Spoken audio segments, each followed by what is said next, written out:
have dumped the company formerly known as Bosasa, fearing reputational risk. They've formally notified the company of their intention to close its accounts.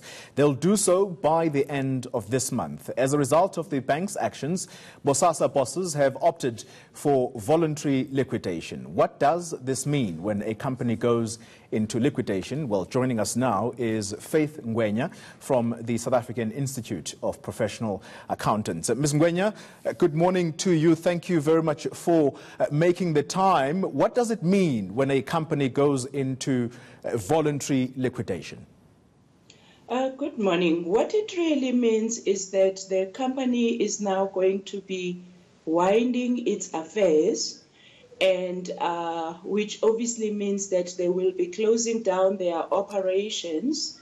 Whatever contracts that they had, unfortunately, will have to be terminated, and they will also have to terminate the staff that they have within their various organizations. If one takes into account that the group has got quite a few companies that are under its wing, that are its subsidiaries.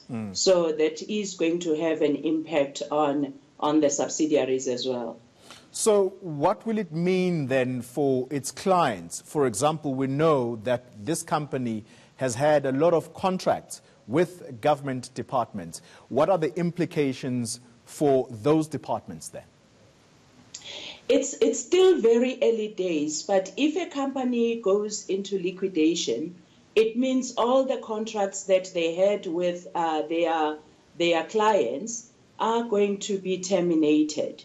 So at this stage, because of the magnitude of the contracts that the African Global Group had, they are so vast, and some of them are of critical services that they are offering. So it still needs to be determined what is going to happen to those. Are they going to hand them over to new suppliers? Will they still have appetite? This is now the African Global Company. Will it still have appetite to kind of do a phased-in transfer of these contracts? One is not sure of. I think what really complicates the issues in this particular voluntary liquidation application is that the banks have already indicated that they are no longer going to be doing business with the African Global Group. So if that is the case, then its activities will not, under normal circumstances, be affected. Because how do you effect transactions if you cannot transact with your bank? So that is why this one is going to be a critical one.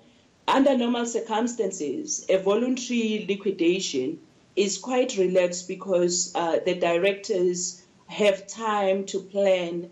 They can phase a number of activities in line with probably the completion of those contracts. But with this one, there is obviously an immediate cutoff to access to their banks on or before the 28th of February. So that is going to impact it significantly.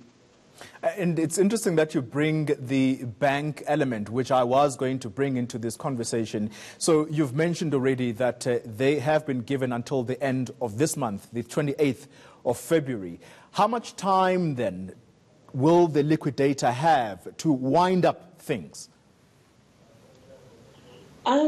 It depends on the complexity of the companies, the group of companies, and also the complexities around the access to the elements that are required in the liquidation. For example, the creditors of the company, the staff. We know that there will be union intervention here.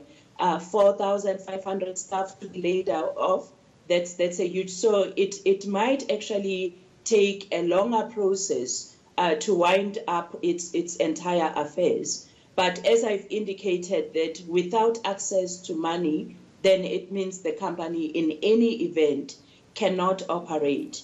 So they will have to speed up that entire process to ensure that they wrap it up whilst they are able. But I don't see it happening within a week. I mean, it's only 1 week before the end of February.